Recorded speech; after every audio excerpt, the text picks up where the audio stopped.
Bonjour. Ah, c'est super. Ok, parfait. On m'entend bien dans la salle? Ok, parfait.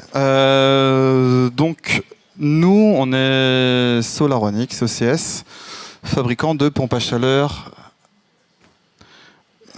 pour la production OCS par récupération des eaux grises. Donc moi, je suis Jérôme Gonçalves, donc responsable commercial de l'équipe Solaronics OCS. Et ici, à mes côtés, Christophe Bastien, directeur général adjoint, qui pourra présenter avec moi et répondre à vos questions à la fin, avec grand plaisir. Donc, pourquoi les eaux grises et pourquoi on s'intéresse essentiellement à l'eau chaude sanitaire? On vous a mis ici un petit graphe qui représente la consommation d'énergie dans le bâtiment, dans le logement collectif en région parisienne. Donc, ce que vous voyez pas très bien du coup, en rouge, ici, c'est le chauffage sur quelques mois dans l'année. Et en orange, au-dessus, vous avez l'ECS. Et on remarque assez rapidement que le chauffage est quand même très saisonnier et le chaud sanitaire assez constant dans l'année. Donc, si on doit réussir à faire des économies d'énergie et de carbone dans le bâtiment, on va essentiellement passer par l'ECS, qui deviendra assez rapidement, avec la nouvelle réglementation environnementale en vigueur, le premier poste de consommation d'énergie devant le chauffage et les auxiliaires qu'on ne pourra pas forcément limiter, à savoir l'éclairage, la ventilation et la mobilité, qui fonctionnent tous à l'électricité. Alors, l'idée de départ, c'était assez simple. Comment on fait de l'eau chaude sanitaire en récupérant les eaux grises? Déjà, il faut récupérer les eaux grises avec un réseau de collecte dédié, dont les parties horizontales sont calorifugées, et on vient implanter notre solution donc clé en main en point bas dans un bâtiment. Donc, la solution by Factor 7, c'est une solution clé en main. Notre carburant à l'énergie qu'on récupère, donc c'est les eaux grises directement dans le bâtiment, qui ont, je crois qu'on l'explique après, relativement bien, oui, un bonheur d'être toujours présente dans le bâtiment, puisqu'on se douche toute l'année, on consomme de l'eau chaude, vous cuisinez toute l'année, vous lavez votre linge toute l'année, donc on peut récupérer des eaux grises toute l'année. Et on a aussi une solution de réemploi d'eau grise, on commence à travailler sur des outils de développement pour pouvoir réutiliser les eaux grises ensuite, soit directement dans les WC, qui est une source d'économie d'eau très importante, les toilettes. Et puis, éventuellement, de l'arrosage de parties communes après un post-traitement ou du rafraîchissement directement. On pourrait envisager de rafraîchir des salles communes, une bibliothèque, une cafétéria ou des locaux techniques type VDI pour rafraîchir des serveurs informatiques, par exemple. Donc, le concept, il est très simple, hein. Donc, c'est qu'on récupère les eaux grises via un réseau dédié. Les eaux grises sont préalablement nettoyées des graisses, des cheveux, des poils.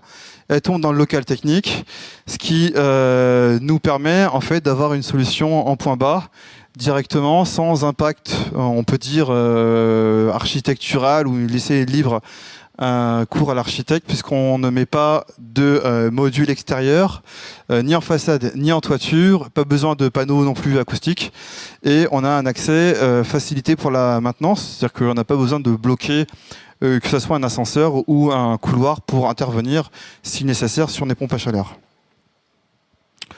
Les performances qu'on mesure sont vraiment intéressantes. Et sont reconnus, c'est qu'on peut démontrer très facilement avec des rapports de résultats ce qu'on fournit.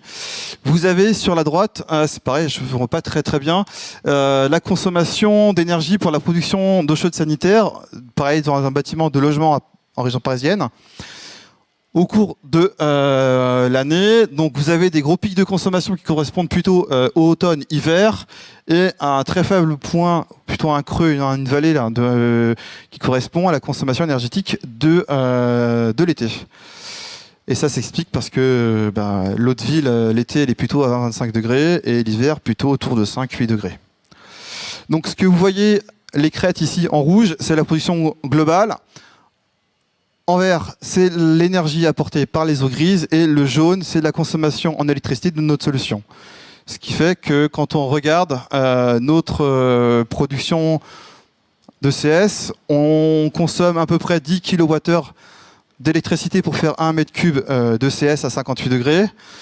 On a un COP théorique en logiciel de STD mesuré avec le LNE de 6,4, un scope moyen annualisé, donc un coefficient de performance sur l'année d'environ 5, un taux NR, donc une couverture d'énergie par les eaux grises d'à peu près 80%, 75-80%.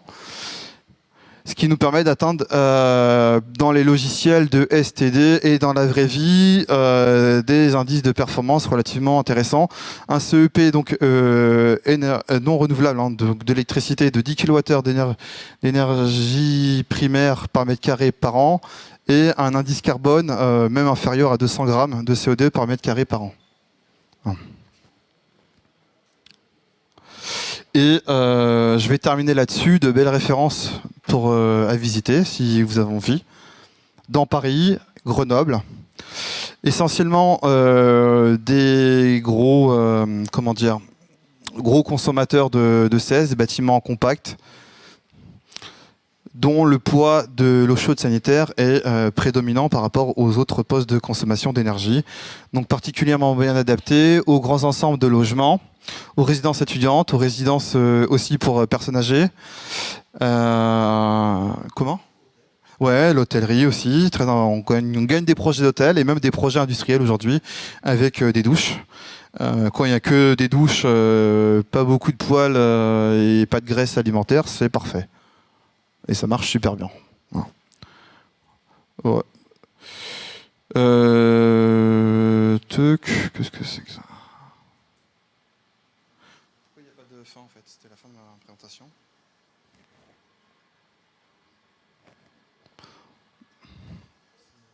C'était la fin de la présentation en fait. Il n'y a pas eu de slide de fin en fait.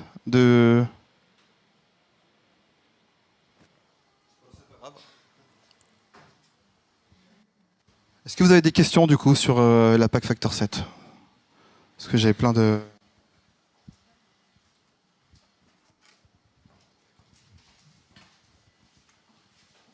Bonjour. Tu voulais dire quelque chose ? Bonjour, je voulais savoir si votre solution était adaptée à des bâtiments tertiaires type gymnase ou piscine. Je pense que Jérôme a bien abordé le côté douche. Donc on propose déjà les solutions quand il s'agit de vestiaires et de douche. Pour les piscines, je dirais qu'il y a un problème particulier qui est celui du chlore. Et donc il y a des gens vraiment qui sont spécialisés dans la piscine. Mais on a déjà proposé des systèmes de récupération sur les douches des piscines. Je ne sais pas si ça répond à votre question. Oui, merci.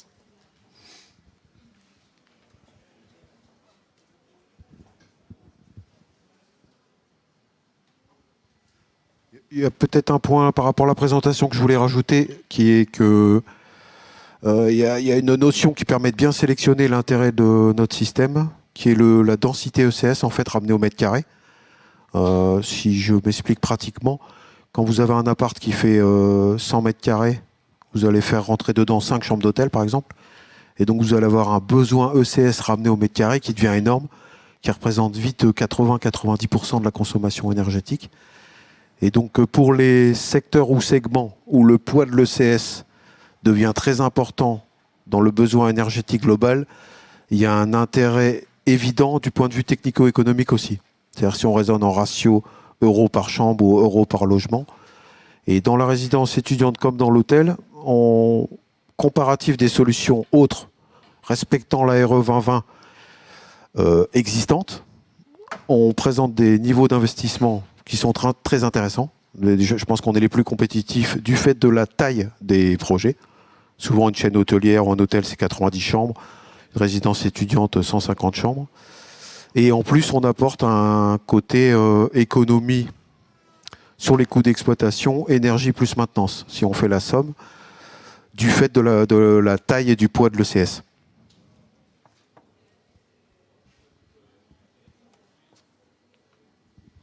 N'hésitez pas, toute question. Je pense que j'ai été très clair en fait. Ouais, deux questions. Votre solution, du coup, c'est plutôt pour du neuf ou c'est envisageable en réhabilitation, rénovation? C'est une très bonne question, ça. On a fait essentiellement des projets neufs. Alors ça, je sais... C'est pas moi, ça. Bon, c'est pas grave. On a fait pour l'instant que du neuf. On a un premier chantier de restructuration. La problématique que l'on rencontre quand on veut faire de la réhabilitation, c'est qu'il faut qu'on double. En fait, il nous faut un réseau de collecte de grises dédié. Donc, il faudrait faire de travaux conséquents. Et puis, il nous faut de la place en point bas quand même pour implanter notre solution. Donc, à peu près une trentaine de mètres carrés pour un équivalent sans logement. Donc, voilà. Après, il faut penser aux beaux projets, des bonnes performances, et les résultats que vous attendrez derrière pour que ça soit vraiment pertinent. Voilà. Merci.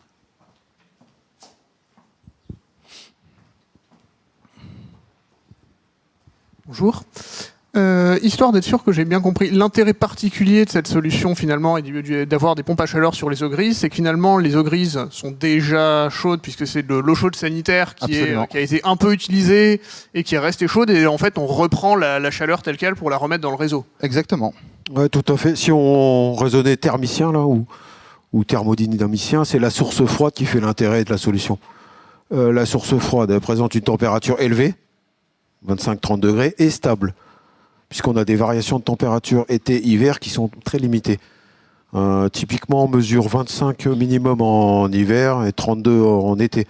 Ce qui fait que vous pouvez choisir des fluides qui sont très bien adaptés dans le domaine de température.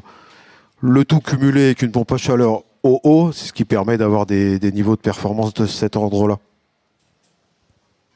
Merci.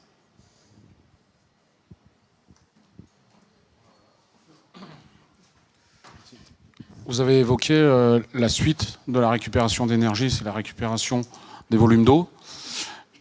C'est un développement chez vous ou vous êtes associé avec des partenaires qui sont déjà sur ce créneau? Les deux, je dirais. C'est-à-dire qu'on l'a fait dans le cadre d'un projet déjà. On a ce que n'a pas montré Jérôme là, c'est que on va faire à 30 degrés et elles vont sortir à 3 degrés. On garantit 5. Dans ce cadre-là, on se retrouve avec un volume d'eau glacée. Ce volume d'eau glacée, on l'a déjà utilisé pour participer à des processus de rafraîchissement. Donc ça, on l'a déjà fait, mais une seule fois. Et après, on s'est rapproché de partenaires pour imaginer des solutions où on utiliserait cette sortie EG pour faire de l'arrosage ou d'autres usages de l'eau chaude. Mais là, on aurait besoin. Et c'est pas quelque chose qu'on peut faire. Disons que la solution n'est plus au stade du concept, ce que vous avez vu. Par contre, ces points sont des points précis de développement qu'il faudrait mener en partenariat et dans un esprit bien intégré dès le départ du projet de développement. On a plein d'idées là-dessus. Hein. Il y a tout à faire. Hein. Et il y a plein de potentiel. Oui, à l'infini. Hein. L'eau. Après, il y a tout un aspect législatif quand même, sur les eaux usées. Donc, il faut considérer avec prudence. Mais effectivement, il y a plein de choses à faire. Je vous dis, ce que je ne veux pas laisser passer comme message, c'est qu'on peut vendre directement une solution comme ça demain. Pour ce qui est de la production OCS, on sait faire, on peut vous faire visiter, on peut fournir des rapports de résultats. Pour ce qui est de l'intégration dans une gestion de l'eau combinée, il faudrait réfléchir projet par projet dans un esprit de développement intégré depuis le départ. On se revoit l'année prochaine. Avec grand plaisir. Hein, moi je serai là, hein, pas de problème. Hein.